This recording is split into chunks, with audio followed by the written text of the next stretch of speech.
성경 말씀 구약 성경 에스라서 구약 성경 에스라 1장 1절에서 4절의 말씀입니다. 주여 감사합니다. 구약 에스라 1장 1절에서 4절, 제가 가진 성경으로 구약 성경 711페이지에 있습니다. 에스라서 1장 1절에서 4절 같이 읽습니다. 바사왕 호레서 원년에 여호와께서 예레미야의 입을 통하여 하신 말씀을 이루게 하시려고 바사왕 호레스의 마음을 감동시키심에 그가 온 나라에 공포도 하고 조서도 내려 이르되, 바사왕 호레스는 말하노니 하늘의 하나님 여호와께서 세상 모든 나라를 내게 주셨고 나에게 명령하사 유다 예루살렘에서 성전을 건축하라 하셨나니, 이스라엘의 하나님은 참 신이시라. 너희 중에 그의 백성된 자는 다 유다 예루살렘으로 올라가서 이스라엘의 하나님 여호와의 성전을 건축하라. 그는 예루살렘에 계신 하나님이시니라. 그 남아있는 백성이 어느 곳에 머물러 살든지 그곳 사람들이 마땅히 은과 금과 그 밖에 물건과 짐승으로 도와주고 그 외에도 예루살렘에 세울 하나님의 성전을 위하여 예물을 기쁘게 드릴지니라 하였더라. 아멘. 에스라서 1장 1절에서 4절 말씀. 자, 어제까지는 야고보서의 말씀을 이제 보고 신약 갔다가 구약 갔다가 구약 갔다가 신약 갔다가 이렇게 한 번씩 이제 왔다 갔다 이제 할 건데, 오늘 아침부터는 구약의 에스라서의 말씀을 함께 보도록 하시겠습니다. 자, 에스라, 느헤미야, 에스더. 사실은 요거는 세 말씀은 같이 가는 말씀입니다. 같은 시대적 배경을 담고 있다 이렇게 할 수 있는데, 이 말씀들의 시대적 배경은 이스라엘의 역사는 성전의 역사와 같이 한다 이렇게 이제 보시면 됩니다. 성전의 역사, 그러니까 이스라엘 자체가 하나님과 뗄래야 뗄 수 없는 그 역사를 이제 발을 맞춰 가고 있는데, 구약에서 나타나는 하나님은, 하나님의 집은 어디입니까? 하나님의 성전. 이 성전의 개념이 신약에 와서는 이제 교회로 바뀌게 되어지고, 이 교회의 이제 개념은 하나의 공간이라기보다는 하나님은 어느 곳에나 다 편재해 계신다라는 개념으로 이제 바뀌고, 개개인의 심령 속에 하나님의 성전이 계신다라는 개념으로 이제 바뀌지만은, 이 구약의 개념은 장소적인 개념. 그러니까 하나님은 어디 계신다? 성전에 계신다. 이 성전을 중심으로 해서 하나님의 역사가 계속해서 돌아갑니다. 이스라엘에 3대 성전이 있었습니다. 첫 번째 성전이 뭐였습니까? 솔로몬의 성전이요. 두 번째 성전이 스룹바벨 성전이요. 세 번째 성전이 헤롯 성전이라 할 수 있는데, 이 가운데 있는 이 스룹바벨의 성전은 누구 이름을 땄느냐 하니까, 이스라엘 백성들이 포로로 이제 잡혀갔다가 귀환하면서 돌아와서 성전을 재건할 때 지도자였던 스룹바벨이 있었습니다. 그러니까 지도자의 이름입니다. 지도자의 이름. 자, 스룹바벨 성전은 이제 그 이스라엘 백성들이 남유다가 588년에 아니면은 북이스라엘은 722년에 기원전에 그렇게 이제 멸망하고 난 다음에 그들이 이제 외국에 이제 포로로 잡혀갔다가 멸망했다가 다시 나라가 재건을 하는데, 그 재건할 때의 그 역사, 스룹바벨의 성전 역사, 요 타이밍 때 나오는 성경의 이야기가 어디냐면은 바로 에스라, 느헤미야, 에스더 이렇게 이제 보시면 되는 겁니다.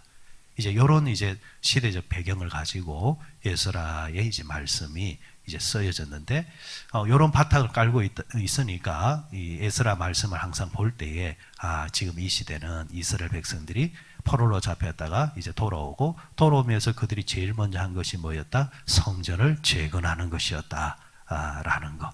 그리고 이스라엘 백성들에게 하나님의 영광이 나타났고, 또 하나님에 대해서 감동했던 사람들이 어떻게 살았는가라는 그런 주제에 맞춰서 보시면은 에스라의 모든 주제가 나온다 할 수 있겠습니다.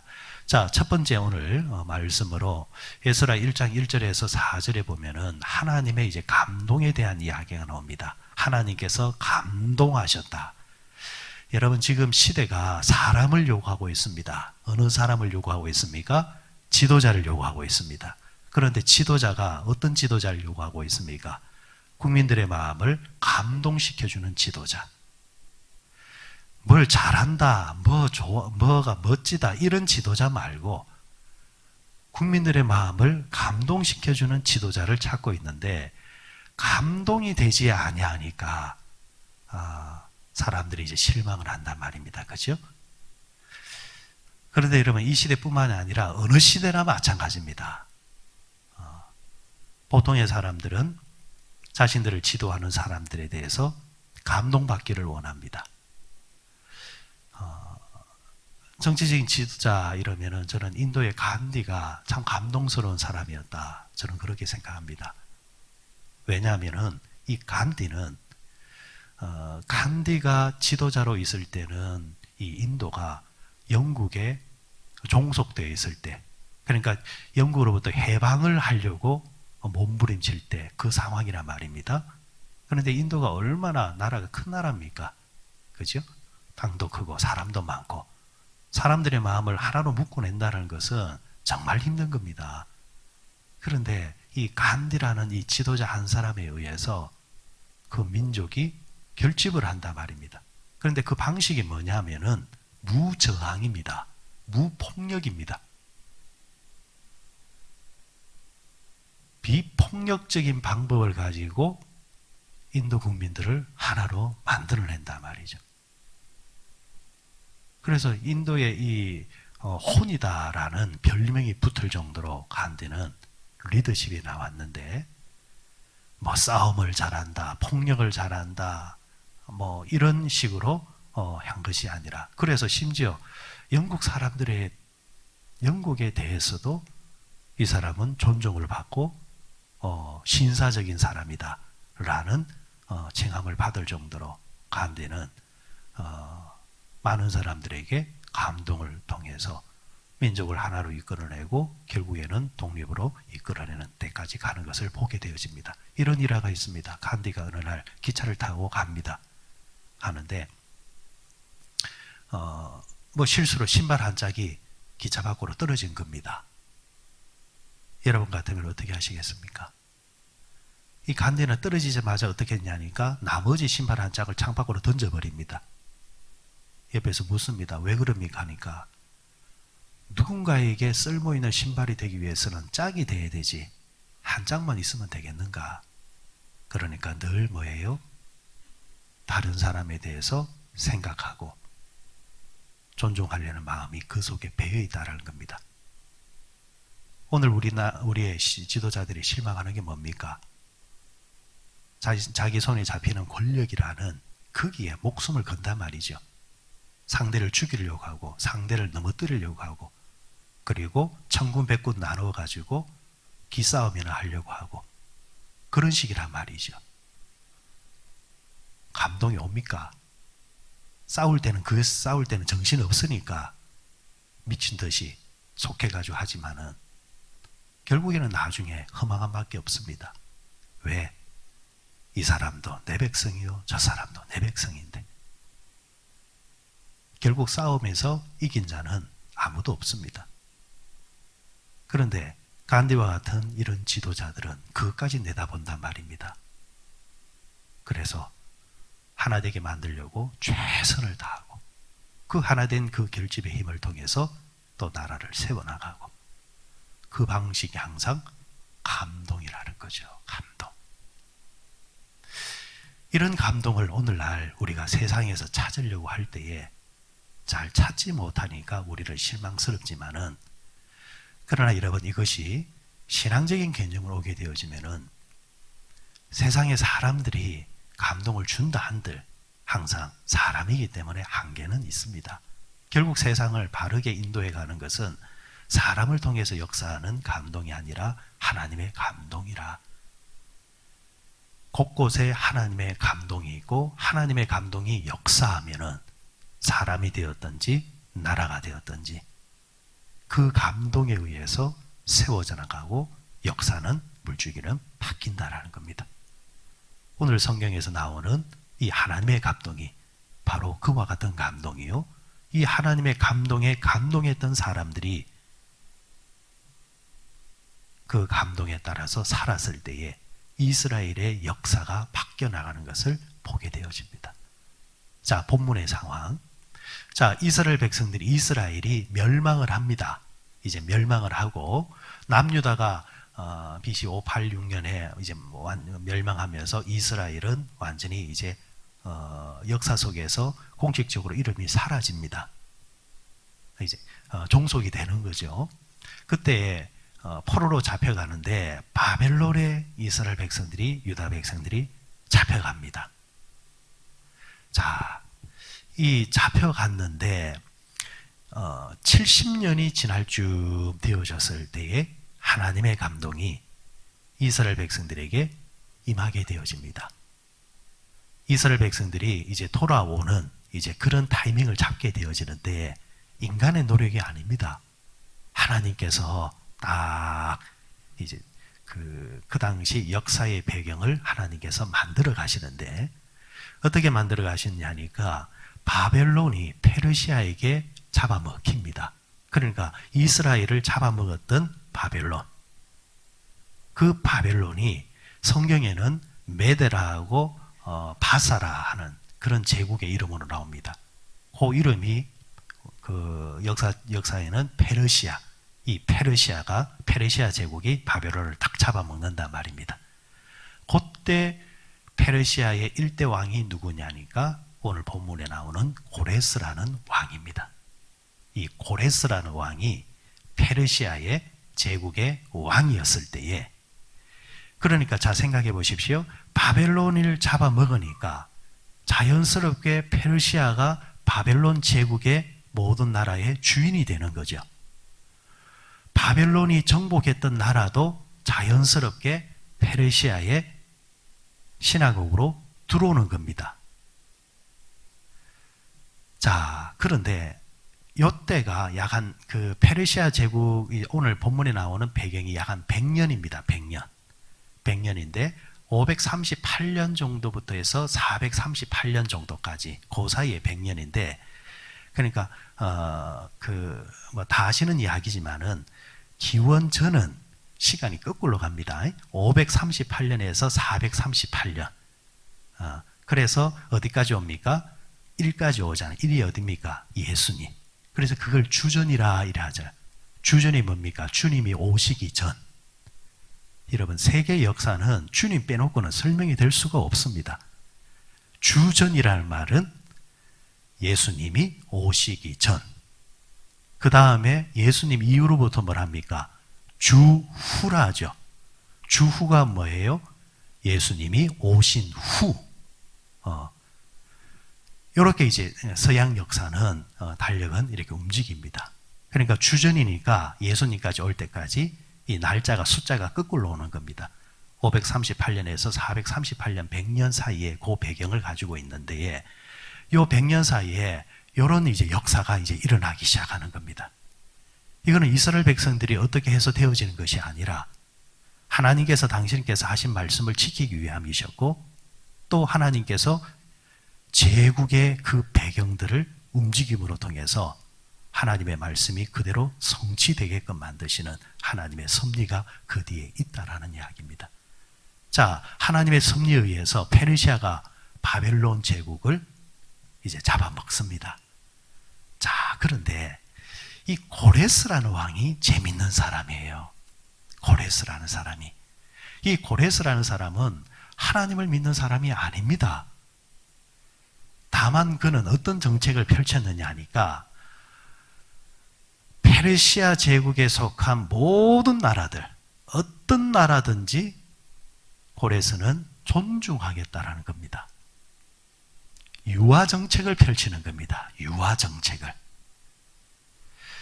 존중하는 그 존중 속에는 모든 나라가 각 나라마다 가지고 있는 문화 그리고 종교 인정을 해주겠다라는 겁니다.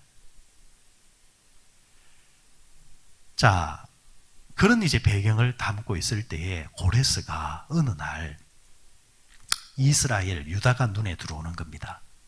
그러면서 그들에게 명을 내리는 것이 뭐냐니까 너희들은 돌아가서 너희 나라에 가서 너희가 믿는 너희의 신을 위해서 성전을 건축해라.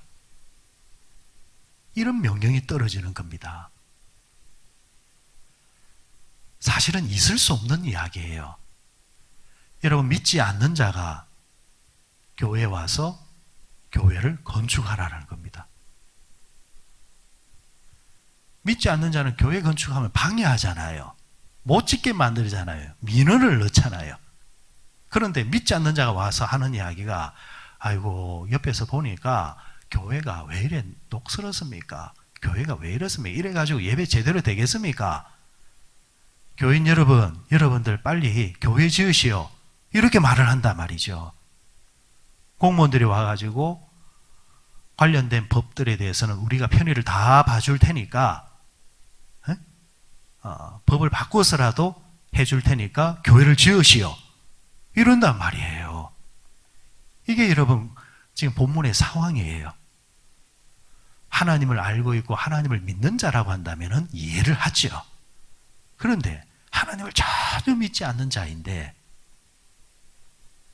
어떤 누구는 그렇게 생각할 수 있죠. 정치적인 목적에 의해서. 그런데 여러분, 그 정치적인 목적과 배경도 하나님의 감동입니다. 하나님의 감동이에요. 그래서 오늘 본문의 1절에서 4절에서 우리가 얻는 교훈은 포인트는 요겁니다. 하나님은 교회 안에서만 역사하시는 하나님이 아니라 세상 모든 곳에서 다 역사하시는 하나님이십니다. 이 부분을 인정하자라는 겁니다. 이 부분이 인정되어지면은 우리의 삶이 자세가 달라집니다. 교회 안에서는 거룩하고 교회 안에서는 신앙적으로 살려고 하지만 교회 밖을 나서는 순간부터 가정에 돌아가서 직장에 가서 일터에 가서 세상에 가서 달라지는 것. 왜 이중적인 삶을 삽니까?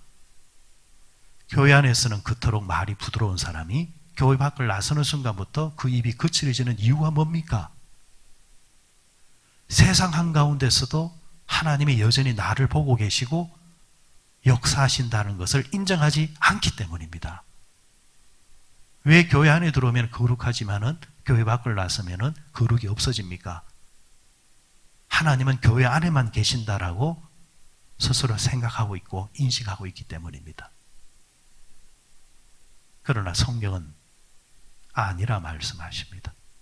하나님은 여기에도 계시지만은 교회 밖에도 계시고 여러분의 가정에도 계시고 여러분의 일터와 직장, 여러분이 어디에서든지 하나님을 찾고 기도하면은 그곳에서 언제든지 응답하시는 분이 하나님이시라는 것. 하나님의 감동은 교회와 교회 밖 모든 곳에서 여전히 감동으로 역사하고 계신다라는 것. 믿지 않는 자를 통해서도 감동케 하시고 역사하시는 하나님.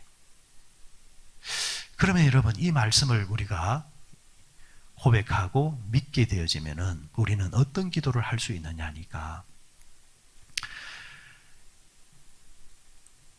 예를 우리나라의 국회에 몇 명의 국회의원이 있습니까? 300명입니다. 비례대표 47명에다가 지역구가 253명, 도합 300명의 국회의원이 있습니다. 그들에게는 진짜 예수를 믿는 국회의원도 있을 것이고 정치적인 목적에 의해서 믿는 척하는 가짜 그리스도인도 있을 것이고 아니면은 다른 종교를 가지고 있는 국회의원도 있을 것입니다. 그러면 여러분, 우리는 누구를 위해서 기도해야 되느냐? 그들 모두를 위해서 기도해야 됩니다. 하나님께서 감동시키셔서, 하나님께서 그들의 마음을 감동시키셔서, 고레스의 마음도 감동시키셨는데 하나님께서 믿지 아니하는, 심지어 불교를 믿는, 타종교를 믿는 국회의원도 하나님 감동시키셔서 하나님께서 싫어하시고 미워하시는 악법이 통과되지 않게 하시고 차별금지법이 이제는 평등법이란 이름으로 딱 이름 바꾸어서 동성애를 인정하고 성경을 정면으로 배격하는 그런 법안들이 하나님 가결되지 않도록 하나님 역사하시옵소서. 기도할 수 있는 겁니다. 에이, 저들은 믿지 않는 사람이든 나쁜 놈들인데. 아닙니다. 믿지 않는 자들이나 그들 가운데서 성향이 나쁜 죄질이 있는 국회의원이나 상관없습니다. 왜? 그들과 상관없이 감동시키시는 분은 누구니까? 하나님이시니까. 그래서 역사의 물줄기는 좋을 때 하나님께서 역사하신 또 있지만은 시대가 악하고 시대가 나쁠 때 또 여전히 하나님은 감동하시고 역사하신다는 거죠. 그걸 우리가 믿을 때에 여러분 우리는 저들을 위해서 기도해야 되고 여러분 지도자들을 위해서도 기도하셔야 됩니다. 개인적으로 아쉬울 때는요, 내가 좋아하는 지도자는 기도한다고 합니다.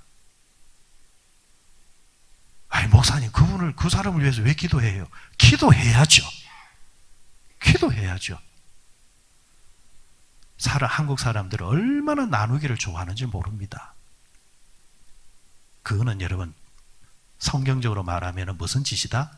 마귀 짓입니다. 마귀짓. 늘 말씀드리지만 마귀는 그 이름의 뜻이 나누는 자라 있잖아요. 그렇게 말씀드려도 돌아서면요, 그러든가 말든가 자기 성향대로 자기 사람만 찾으려고 합니다. 아닙니다. 여러분 하나님이 곳곳에 지도자를 세웠습니다. 그 사람이 잘하든 그 사람이 못하든 하나님의 감동이 임할 수 있도록 기도해야 합니다. 기도해야 돼요. 왜? 하나님의 감동은 결국 항상 옳은 대로 우리를 인도해 가기 때문에 사람을 보는 것이 아니라 우리는 누굴 봐야 됩니까? 하나님을 보는 겁니다. 이스라엘 백성들이 여러분 다시 고국으로 돌아오는 과정에서 그들이 잘해서 돌아왔습니까? 그들의 지도자가 잘해서 돌아왔습니까? 아니잖아요. 누가 감동케 하시니까? 하나님이 감동케 하시니까 되는 거잖아요. 하나님께서 고레서의 마음을 감동시키셨다. 그럼 오늘 이 아침에 우리가 기도 제목을 삼는 것은 기도하는 내가 하나님 감동받게 해주옵소서. 하나님의 감동 있게 해주시고 그리고 여러분들 나라를 위해서 기도하셔야 됩니다. 하나님 이 나라의 지도자들이 하나님의 감동이 있게 해주옵소서. 감동이 있으면 나라의 복이요, 감동이 없으면 그것은 나라의 불운입니다. 하나님의 감동에 움직이는 자들이 또 세워지게 하여 주시고 또 여러분들의 일터가 하나님의 감동이 임하도록 기도하시고 하나님 재단에 이 재단에 하나님의 감동이 임하게 하시고 또 뭐예요? 하나님이 이 재단의 목사에게 하나님의 감동이 임하게 해 주옵소서. 하나님의 감동이 있으면 하나님은 역사의 물줄기를 바꾸어서라도 움직이시고 일하시는 하나님이십니다. 늘 항상 이 하나님의 감동이 우리 가운데 임하시기를 주님의 이름으로 축원드립니다.